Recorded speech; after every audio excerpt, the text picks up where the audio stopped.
Palavra de Deus. Pai bendito, muito obrigado por esse momento da celebração da ceia, pela ministração dos louvores, por tudo aquilo que nós já pudemos desfrutar nesse culto da Tua presença. E Pai, eu peço agora, nesse momento em que a Sua palavra será ministrada, que o Senhor prepare os nossos corações, que a mensagem venha ser transformadora na nossa vida, nos levando a um nível de comprometimento cada vez maior com o Senhor. E eu peço que o Senhor me capacite, me abençoe a transmiti-la com unção, com autoridade vinda do Teu Espírito Santo. Em nome de Jesus Cristo é que eu oro e agradeço. Amém. Glória a Deus. O tema da mensagem, o zelo da Tua casa me consome. Nós vamos falar sobre o zelo de Deus, e o zelo que nós também devemos ter. Então abra comigo a sua Bíblia no Evangelho de João, no capítulo 2.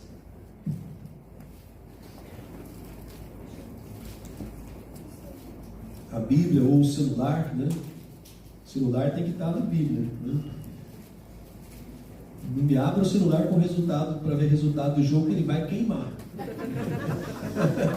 Se abrir para ver o resultado do jogo, vai queimar o seu celular. João capítulo 2, do 13 ao 17. O texto é bem conhecido, Purificação do templo.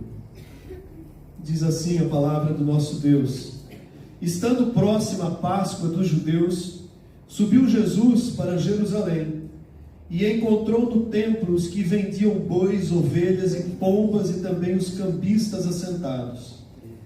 Tendo feito um azorrague de cordas, expulsou todos do templo, bem como as ovelhas e os bois. Derramou pelo chão o dinheiro dos cambistas, virou as mesas e disse aos que vendiam as pombas: Tirai daqui estas coisas, não façais da casa do meu Pai uma casa de negócio.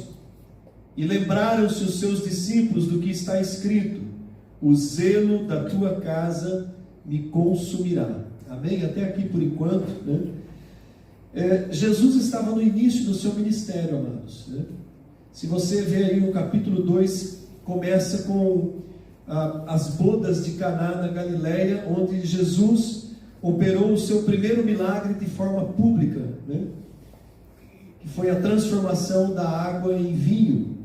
Era o início do ministério de Jesus Cristo, e ele faz uma visita a Jerusalém, porque estava próximo à festa da Páscoa, e o judeu ia para Jerusalém, aliás, vinham de lugares distantes, para celebrarem a Páscoa. E Jesus, quando ele chega em Jerusalém, ele vai no templo, e quando ele chega no templo, ele encontra um ambiente totalmente profanado. Havia comércio dentro do templo. Os animais que eram oferecidos para o sacrifício eram vendidos, negociados livremente dentro da área do templo. Não era aos arredores, era dentro, no pátio, na parte externa. E além disso, havia os cambistas, já havia naquela época, os cambistas para trocarem as moedas, para fazerem negócios. E Jesus, ele fica indignado com aquela situação. E o zelo de Jesus se exalta naquele momento, e ele toma umas cordas e faz delas um chicote, uma espécie de chicote. E imagine a cena, Jesus andando, derrubando a mesa dos cambistas, expulsando e descendo aquele chicote, quem estava na frente, virando mesa e dinheiro, expulsando animais, sendo colocados para fora. Viu um tumulto no átrio, na parte externa do templo. Talvez para nós possa parecer estranho esse comportamento de Jesus, mas a gente vai entender que o que Jesus estava fazendo ali era manifestando o zelo pela casa do Pai, o cuidado pela casa do Pai. E quando ele tem aquela atitude, os discípulos que estavam ali com ele se lembram de uma palavra profética de Davi, quando Davi escreveu o salmo que para nós é o número 69, no versículo 9, ele diz assim: pois o zelo da tua casa me consumiu. O Salmo 69, ele tem várias expressões proféticas se referindo ao Messias, a Jesus Cristo. E depois o mesmo versículo é repetido lá no Salmo 119, no versículo 139, o meu zelo me consome. Naquele momento Jesus estava cumprindo essa profecia. O zelo exaltado, de Jesus se manifesta daquela forma.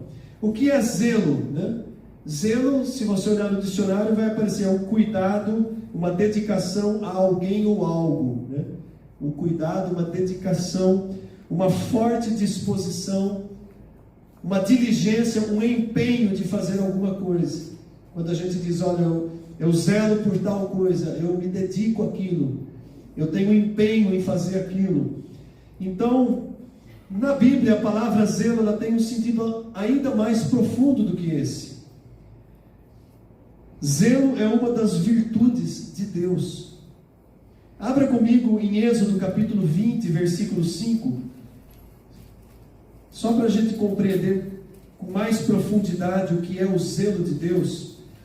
Quando Deus declara os 10 mandamentos, Êxodo 20, eu vou ler o versículo 4 e 5, diz assim: não farás para ti imagem de escultura, nem semelhança alguma do que há em cima dos céus, nem embaixo na terra, nem nas águas debaixo da terra.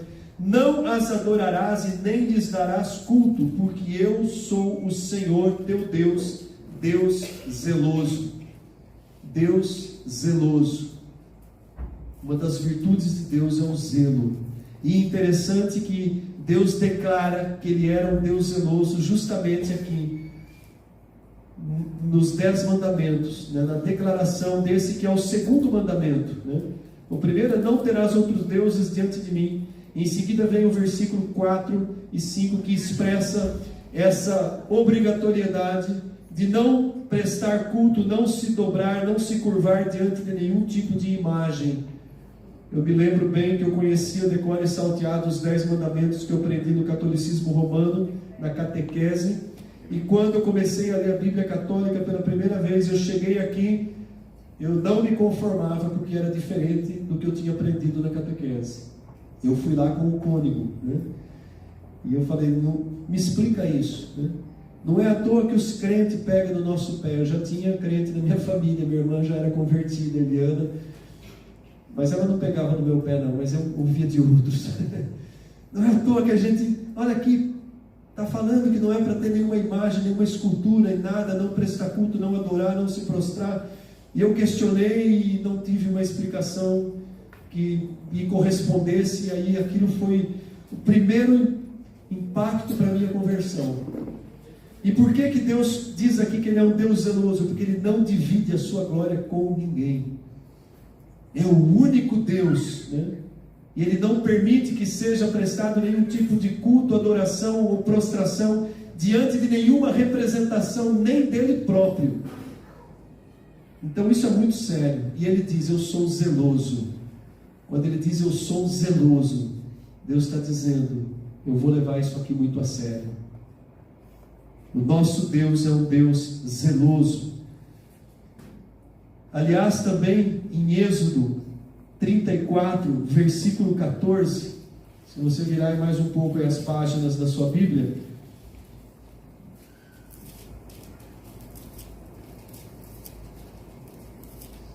a declaração é ainda mais profunda. Aqui diz assim: porque não adorarás outro Deus, com letra minúscula, pois o nome do Senhor é zeloso. Zeloso faz parte do nome de Deus, é uma referência do caráter de Deus. Sim, Deus zeloso é Ele. Amados, nós servimos a um Deus que é zeloso, um Deus que exige que as coisas sejam feitas da maneira correta. Jesus, embora estivesse se manifestado como homem, Ele era também Deus, e Deus zeloso. E aqui a gente entende o porquê Jesus agiu daquela forma, inconformado com a profanação que estava tendo dentro daquele templo, daquele lugar que era um lugar de adoração a Deus. Era um lugar específico onde havia o ajuntamento do povo de Deus para adorar, para oferecer os sacrifícios. Eles estavam ainda dentro da lei, então se oferecia um sangue de animal como propiciação.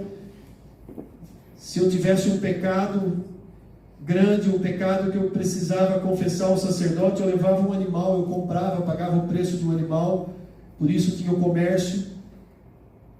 E quando eu chegava com o animal diante do sacerdote, eu apresentava aquele inocente que ia pagar pelo meu pecado. Era colocada a minha mão sobre a cabeça daquele animal, como se transferindo o meu pecado para ele, e o animal era sacrificado, o seu sangue era aspergido, levado para o altar. Isso apontava para o sacrifício que nós celebramos hoje. O judeu sabia muito bem o que estava acontecendo, que era necessário que o sangue fosse derramado para que ele fosse reconciliado com Deus. E eles faziam isso continuamente, porque o Messias ainda não tinha vindo. E quando Jesus se depara com aquela profanação daquele local, daquele templo, o zelo de Jesus se manifesta daquela maneira. Agora vejam só, se Deus é um Deus zeloso, se Jesus, o Filho de Deus, na sua natureza humana se manifestou com tamanho zelo, o que se espera de nós, que somos seus discípulos? O que se espera de cada cristão? Que nós também sejamos zelosos, que nós também coloquemos o nosso empenho nas coisas que são referentes a Deus, que a gente não venha fazer nada para Deus de maneira relaxada, amados, mas que a gente faça com todo amor, zelo, empenho, temor e reverência. Então esse é o exemplo que nós tiramos para nós hoje. Em Levítico capítulo 11, versículo 44, Deus diz assim: eu sou o Senhor vosso Deus, portanto vós vos consagrareis e sereis santos, porque eu sou santo. Ou seja, nós devemos imitar essa virtude, essa característica do caráter do nosso Deus. Se Ele diz que nós devemos ser santos como Ele é santo, porque Ele é santo, não há santidade sem zelo. Não tem como eu ser separado, né? A palavra santo, ela significa separado. Ser santo, separado, significa ser zeloso das coisas de Deus. Olha que interessante, né? Nós somos chamados de povo santo, nação santa, sacerdócio real, povo de propriedade exclusiva de Deus. Então, se nós somos esse povo separado por Deus, nós devemos ter essa característica de Deus, que é sermos zelosos de todas as coisas que envolvem a nossa vida. Não podemos tratar como vulgar, como comum, aquilo que Deus considera santo. E isso é muito sério, porque o que tem acontecido muito nos dias de hoje é uma indiferença às coisas de Deus, é o fazer de qualquer jeito. Eu venho ao culto para receber e não para entregar. Essa visão está errada, embora a gente receba de Deus, logicamente, mas nós nos reunimos no culto para entregar adoração, entregar louvor. O homem foi criado para louvor e glória de Deus, não Deus criou o homem para servir o homem. Hoje está invertida a situação. O zelo se mostra quando eu preparo o meu dia para participar de um culto, porque eu vou ter um encontro onde eu receberei a palavra de Deus, onde eu vou oferecer adoração a Deus. Então eu não posso passar o meu dia numa bebedeira, passar relaxadamente, fazendo coisas que vão atrapalhar a minha comunhão com Deus. Aliás, crente nenhum deve jamais entrar em bebedeira. Isso não é característica de um crente, né? Então, amados, o domingo, né, o dia do descanso, que substituiu o sábado do passado do judeu, é um dia para ser celebrado para Deus. Ainda que a gente tenha a liberdade de ter um momento com a família, de ter um descanso, mas se nós somos zelosos, nós precisamos honrar isso. A igreja é a igreja de Deus, nós temos que honrar a igreja de Deus. A minha maneira de falar expressa se eu sou zeloso das coisas de Deus, se na minha fala eu não ofendo a santidade de Deus, o Deus que eu represento, porque aonde eu vou, eu represento a Deus. Nós somos embaixadores de Cristo. E aí de repente o cristão não está aqui no ambiente de igreja, ele está no ambiente lá fora, ele se esquece que ele é cristão, ele muda o linguajar, ele fala como o mundo fala. Isso é quebrar o zelo, é desprezar o zelo. Então nós também devemos ser zelosos com a palavra de Deus, dedicar tempo de reflexão da palavra de Deus, zelosos com o nosso tempo de oração. Nós devemos separar um tempo todo dia para orar, para nos colocarmos na presença de Deus, zelosos com um tempo de devocional, a hora que você levanta, ou antes de você dormir, ou nos dois horários. Tem sido uma bênção, depois que eu me acostumei, com a devocional que eu ganhei do Spurgeon, e eu estou lendo ela já pelo 2º ano, mas ele tem uma devocional para amanhã e uma devocional para a noite, e às vezes como que aquelas palavras falam ao coração, porque ela é baseada num texto da palavra de Deus. Então tudo isso é ser zeloso, ter disciplina para com as coisas de Deus. Se eu exerço algum ministério na obra, na igreja, mais ainda eu preciso fazer com todo zelo, porque eu estou fazendo para Deus. Como eu posso fazer para Deus algo relaxado, de qualquer jeito, às pressas? Para Deus eu vou fazer isso? Então, amados, dentro desse contexto de zelo, eu quero compartilhar 3 aspectos dentro de um livro pequeno da palavra de Deus, que é o livro do profeta Malaquias. Só para a gente ver como Deus advertiu a nação de Israel pela falta de zelo que eles estavam tendo para com as coisas de Deus. É o último livro do Antigo Testamento, e é um livro duríssimo nas suas palavras. A primeira repreensão em relação ao zelo é contra os sacerdotes. Talvez você já tenha lido toda a Bíblia, ou parou algumas vezes para refletir nesse livro de Malaquias, mas olha o que Deus diz aqui em Malaquias 1, versículo 6, a respeito da honra. E honra é uma forma de zelo para com Deus. O filho honra o pai, o servo honra o seu patrão. Se eu sou o pai, onde está a minha honra? E se eu sou o Senhor, onde está o respeito para comigo? Diz o Senhor dos exércitos. A expressão Senhor dos exércitos é o Deus de batalha, é o Deus de autoridade, A vós outros, ó sacerdotes, que desprezais o meu nome. E os sacerdotes perguntam: mas por que nós estamos desprezando o nome do Senhor? E Deus responde: porque vocês estão oferecendo sobre o meu altar um pão imundo, e ainda perguntam: no que estáis profanando? Nisto que pensais, a mesa do Senhor é desprezível. O que estava acontecendo lá no templo quando Jesus manifesta o seu zelo? Estavam desprezando o templo, o lugar da adoração tinha virado lugar de comércio. Os sacerdotes aqui estavam desprezando o ministério deles.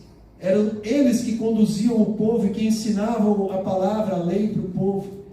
E agora eles estavam fazendo isso de uma maneira relaxada. E Deus diz para eles no versículo 10, Malaquias 1:10: tomara que houvesse entre vocês alguém que fechasse a porta desse templo.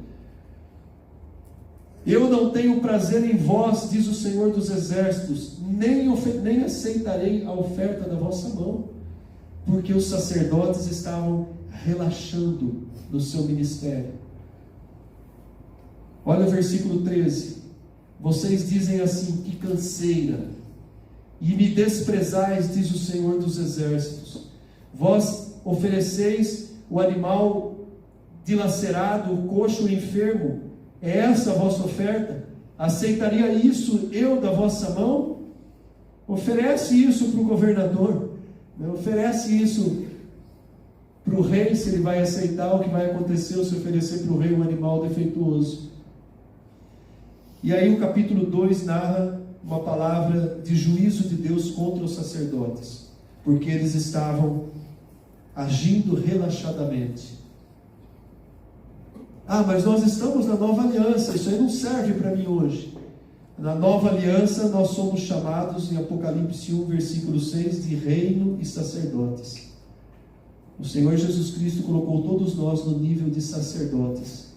nós temos acesso à presença dele. Aliás, hoje na escola dominical a gente citou esse versículo, e também 1 Pedro 2,9, reino, sacerdócio santo, nação santa. Então, amados, nós temos uma missão sacerdotal.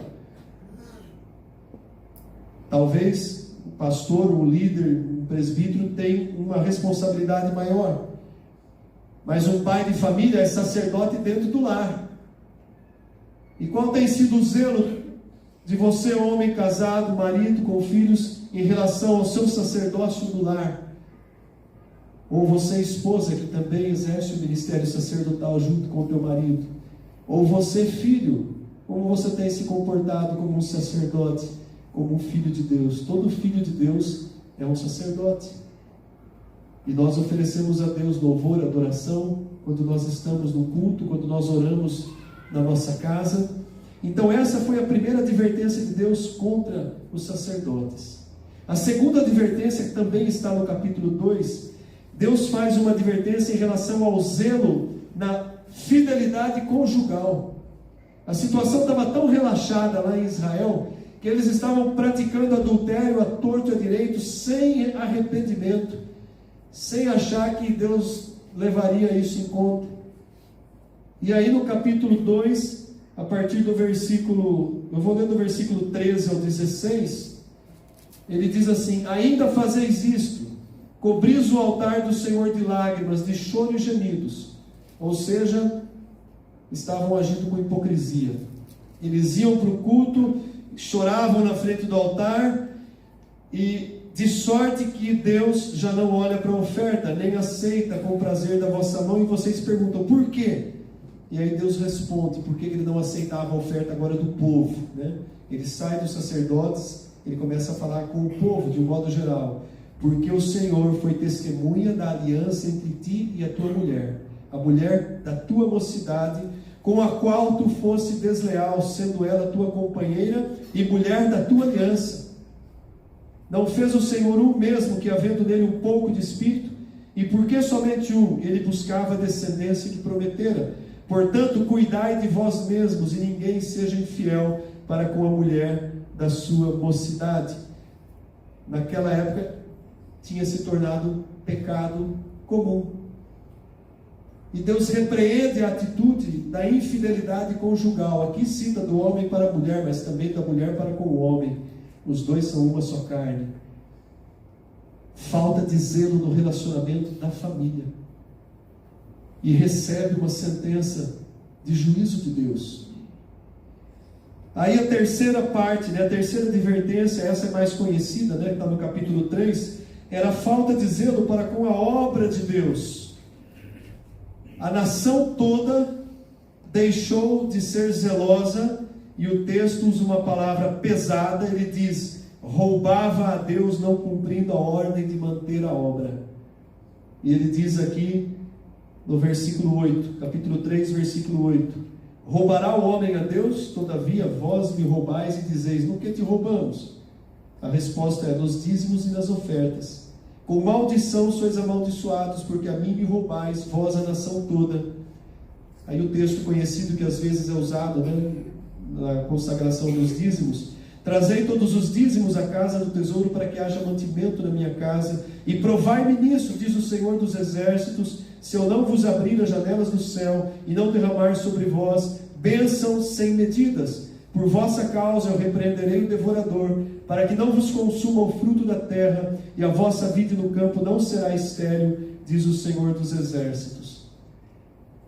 Deus fala com os sacerdotes, fala com os homens, de modo geral, e Deus fala agora uma repreensão à falta de zelo para com a sua obra.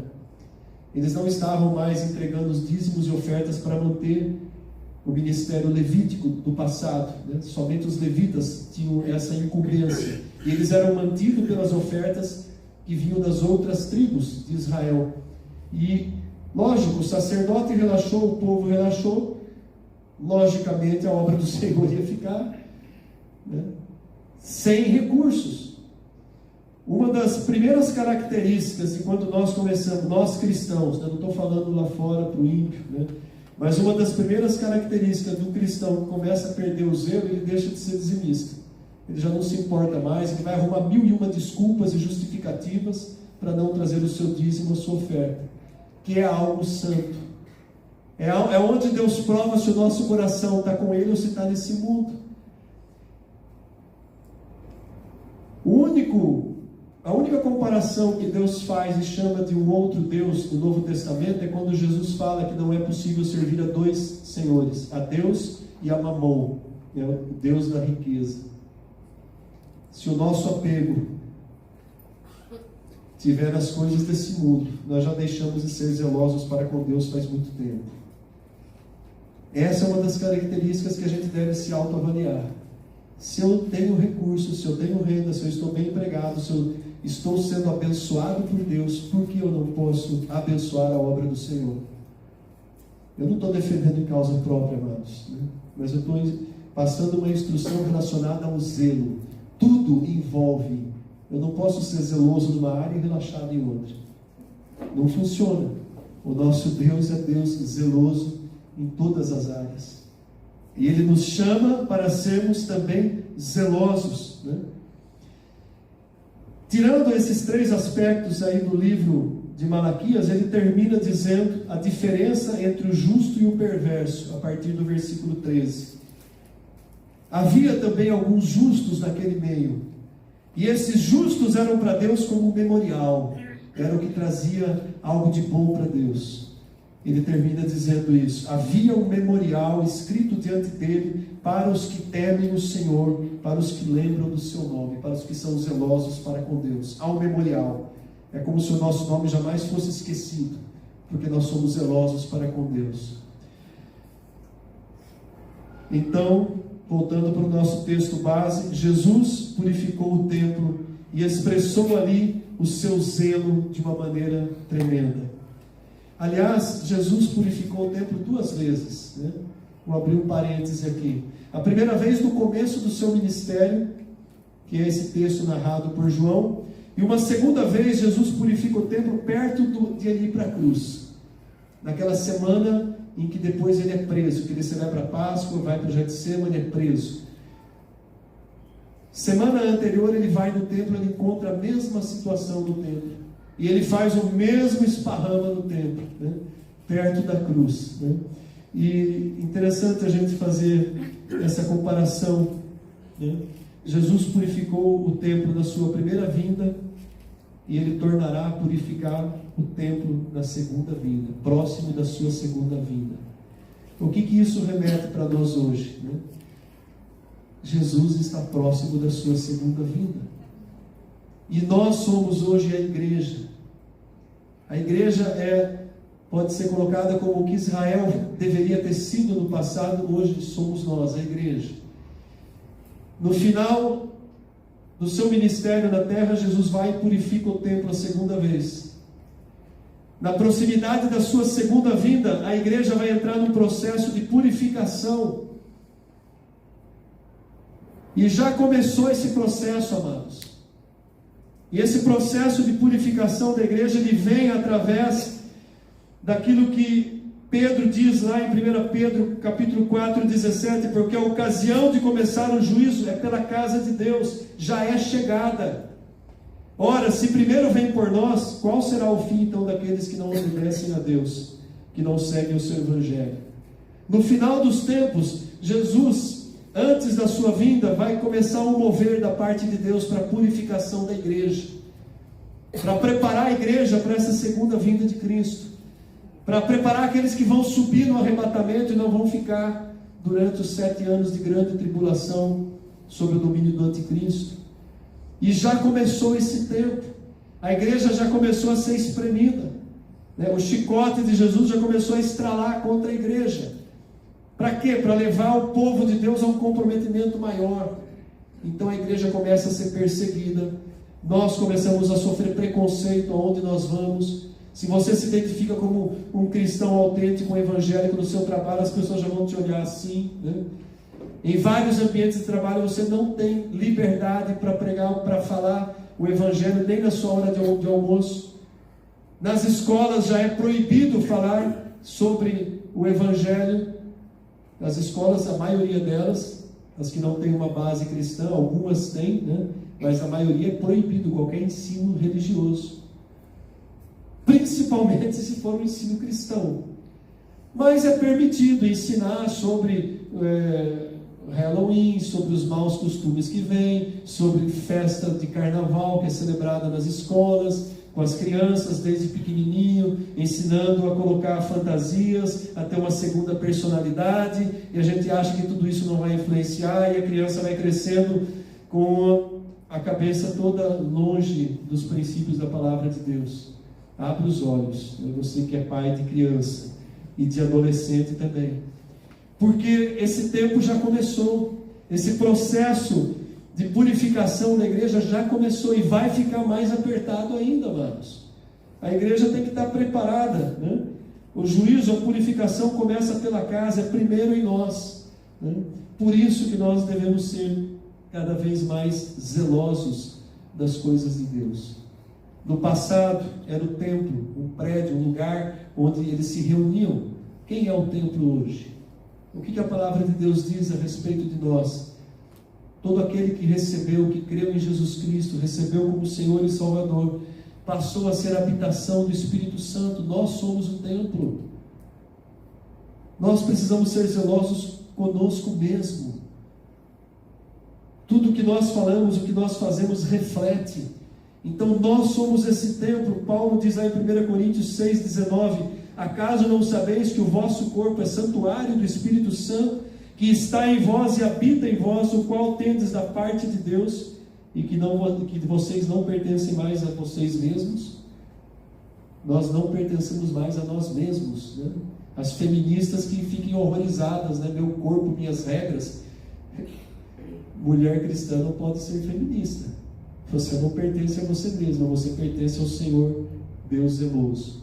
Nós pertencemos ao Senhor Deus zeloso. E nós então devemos viver a nossa vida debaixo das regras desse Deus que é zeloso. Paulo diz que o Espírito, João, tem ciúmes de nós. O Espírito Santo tem ciúmes de nós. Se nós não formos zelosos para com a nossa própria vida, nós despertamos o ciúme de Deus. Um texto muito interessante, né? O exemplo de Elias, né? Quando Elias é confrontado por Deus lá na caverna, Elias diz assim para Deus: eu tenho sido zeloso pelo Senhor Deus dos exércitos. 2 vezes Elias diz isso para Deus. A segunda vez ele diz: eu tenho sido em extremo zeloso pelo Senhor Deus dos exércitos. Está em 1 Reis 19, 10 e 19, 14. Zeloso em extremo. Esse era Elias. E porque ele era zeloso em extremo, o poder de Deus se manifestava na vida de Elias. Até quando ele mandava descer fogo do céu, descia, né? Por que aquele poder se manifestava? Porque ele entregou a vida totalmente a Deus, como se manifestava na vida de Paulo, de Pedro, homens que foram totalmente consagrados ao Senhor, cheios do Espírito Santo. E se nós nos consagrarmos ao Senhor e buscarmos ser cada vez mais cheios do Espírito Santo, o poder de Deus flui também através da nossa vida, para muitas coisas, segundo os propósitos de Deus, né? Então, amados, está cada vez mais difícil ser cristão, está cada vez mais difícil ser zeloso, porque as pessoas nos comparam, está cada vez mais difícil seguirmos o exemplo do Senhor Jesus Cristo em relação ao zelo que Ele teve, quando Ele se manifesta naquele tempo. Ser crente relaxado é fácil, mas ser um crente zeloso exige dedicação, exige empenho da nossa parte. E eu quero encerrar com algumas palavras que o próprio Senhor Jesus disse para a igreja de Esmirna, numa das 7 cartas às igrejas do Apocalipse. Abra em Apocalipse, capítulo 2, a carta à igreja de Esmirna. É a única das cartas que não tem nenhuma repreensão, porque a igreja de Esmirna, ele diz assim: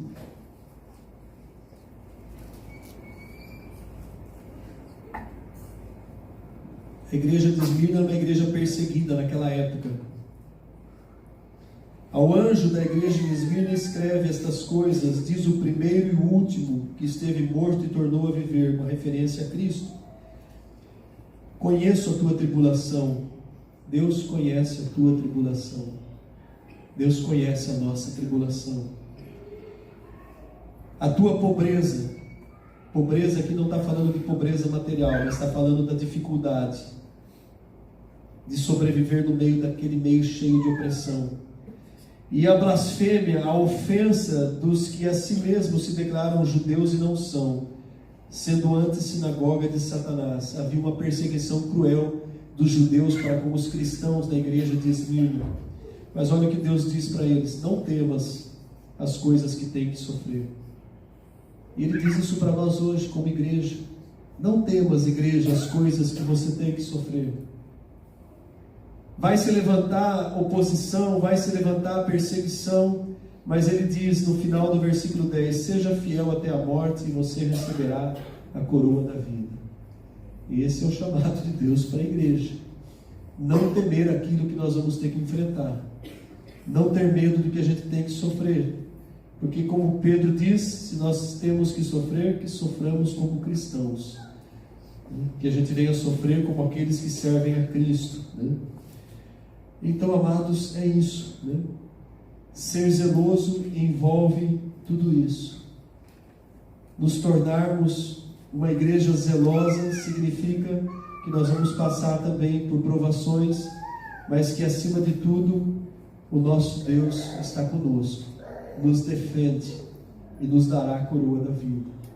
Então a mensagem dessa noite é para que cada um de nós, como cristãos, possamos avaliar se realmente estamos sendo zelosos das coisas de Deus, zelosos da nossa vida, porque nós representamos a Cristo, e se em alguma área precisamos consertar, que a partir de hoje a gente tome as atitudes, né?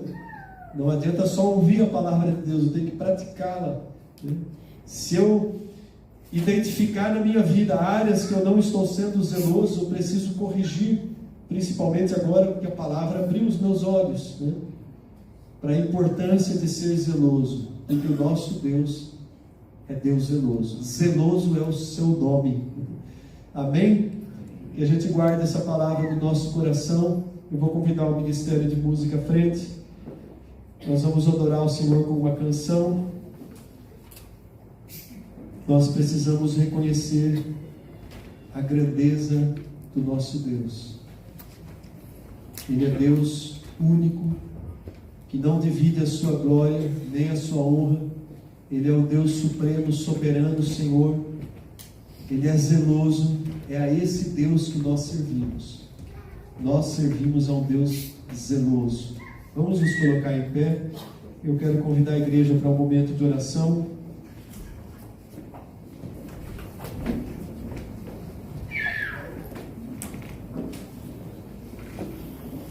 Feche os seus olhos, curve a sua cabeça.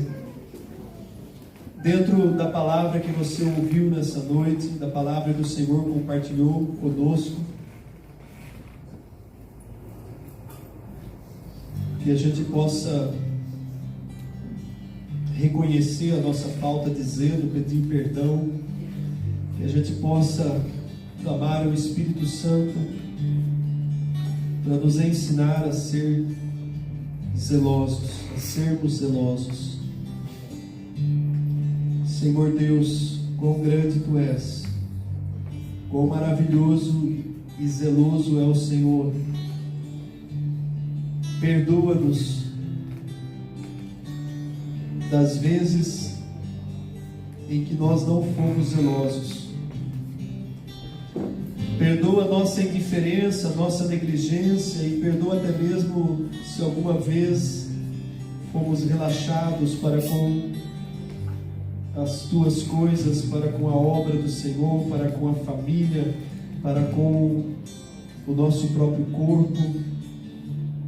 Perdoa a nossa falta de zelo, Pai.